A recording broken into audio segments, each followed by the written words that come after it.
And we are underway from the Superdome. This is fielded a couple yards deep. And he'll take this up past the 20 and down at the 22-yard line.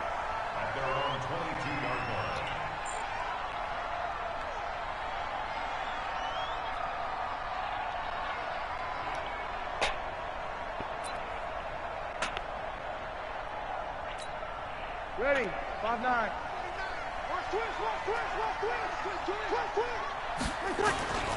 They'll run it for the first time with Alvin Kamara.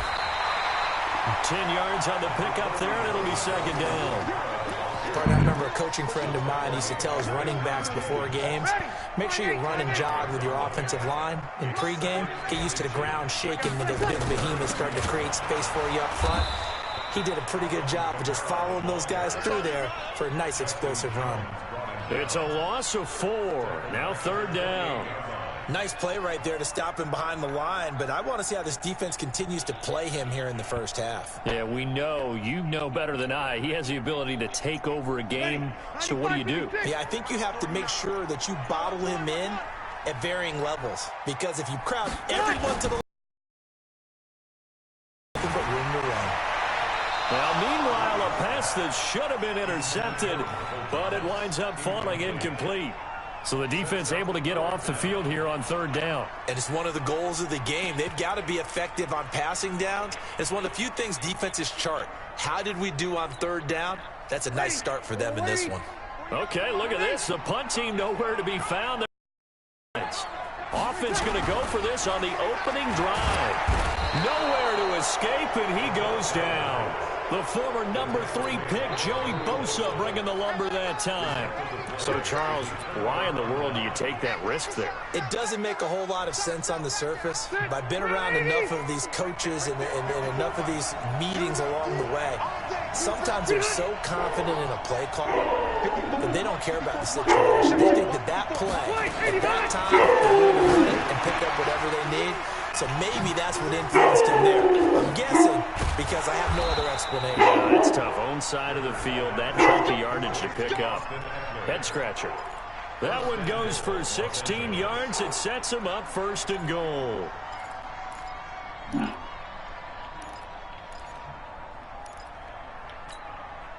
Zachary 90, 190. Well, behind. First and goal, Melvin Gordon. And he goes backwards on this one, losing yardage to the 7. Call it a full 3 yards in the wrong direction there. Brings up second down. Now from the 7, here's second and goal.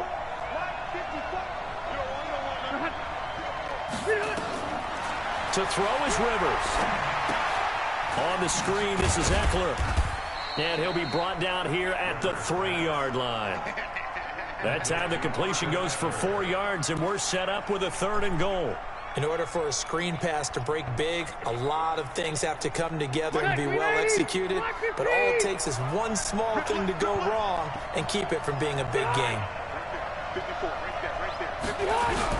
They'll try and punch it in. Gordon. And this effort won't be enough as they rally up to stop him a couple of yards short. 2 yards on the pickup there. It's fourth down. A choice to make. You're on the road. You're going to take the 3. You're so close to the end zone. Well, you know what the book says. You know, that mythical book about what to do in certain situations. Road team, it says be aggressive. Go get a touchdown. Don't play for a field goal. I say keep that book open and do it. After the made field goal, Badgley back out there for the kickoff. Fielded about a yard deep. And he'll take it back to about the 19-yard line.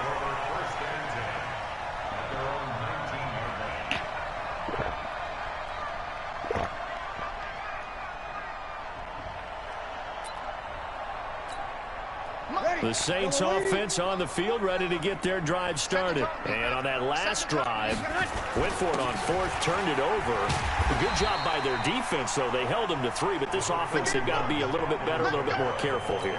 And sometimes when you see these calls on 4th down, when they decide to go for it, it's not necessarily the coach saying, I believe in my offense. Sometimes the coach saying, I believe in my defense. I can afford to go for it here because if we don't get it, I don't think we'll give up more than 3. And that's exactly what happened. You think that factored in? I do. I think that They got his man complete. And they'll get this well past midfield before being stopped just before the 35. A big pickup of 38. So how about that for a chain mover? They're all the way down inside the 40 now for 1st and 10. Breeze now to throw. And he'll lose yardage on the play back at the 37-yard line. It'll be a loss of a yard, and it'll be 2nd and 11. 95-56, 95-56. To throw, it's Breeze.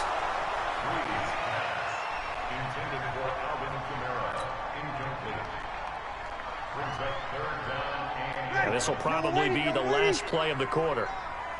36. Now Breeze on 3rd down. And he is going to go down. They sack him on the final play of the 1st quarter. 3-0 after 1 on EA Sports.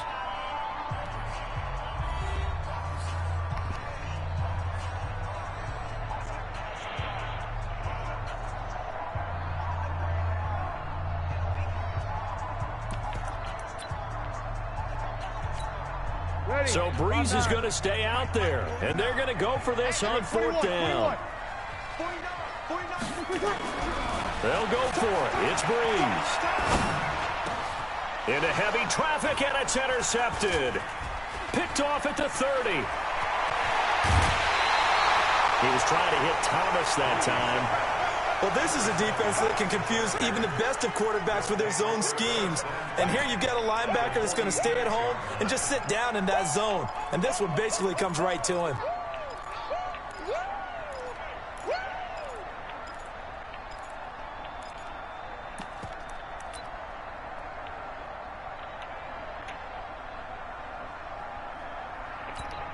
Ready, 390.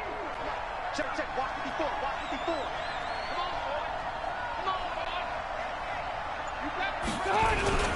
Now Gordon on 1st down. And he's got this down to the 35. It'll go as a gain of 11 and a Charger 1st. A nice toss play there to the left. More than enough room to move the chains. And you know what I love about that play as a broadcaster? Seeing the big guys move. Seeing them get upfield and take out defenders. You know what I hated as a defensive back? What? That exact same thing. Seeing those linemen coming downfield, getting ready to blot out the sun. Ball up to the 35 now as they come up on 1st and 10. Working out of the gun, Rivers. Hunter Henry brings it in. And they'll get this one to about the 20-yard line. Give them 15 yards on that one and a Charger 1st down. One of the advantages of zone defense, as I remember it, is being able to see the play develop in front of you. One of the disadvantages, when they find those levels where they can hit you with it. Sometimes behind the corner and in front of the safety, it makes it tough to defend. Back-to-back good plays have them on the move on 1st down.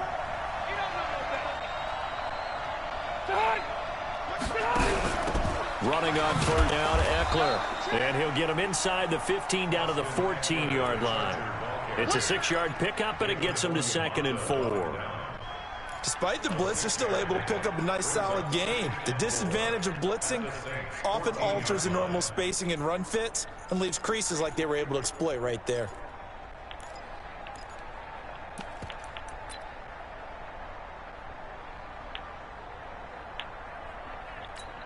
Ready. 6 yards on that last play. Here's 2nd and 4.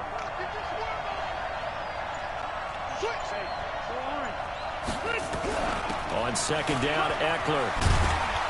And he's brought down. Give him 14 on that one and a 1st down.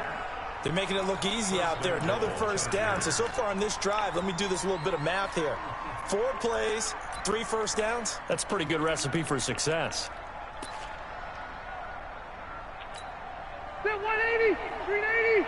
Check, watch 54, watch 54. Yeah. Going with a big fullback. Wow. Trying to ram his way in, but they're going to hold him back at the goal line. Call it no gain, and it's going to be 2nd and goal. They don't need to run another play here before the 2-minute warning. Let's see if they do it anyway. On the sneak, Rivers. Officially no gain on the sneak. Kind of a wasted play there, and now it's 3rd down. 2nd quarter, 2 minutes remain. 3-0 our score.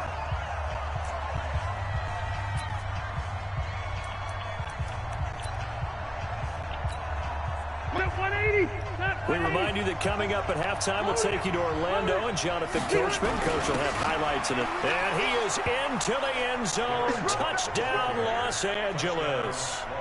Derek Watt taking it in. The Chargers, they're able to widen their lead. And that's why you have the fullback, Charles. Couldn't get it into play before. A little more power.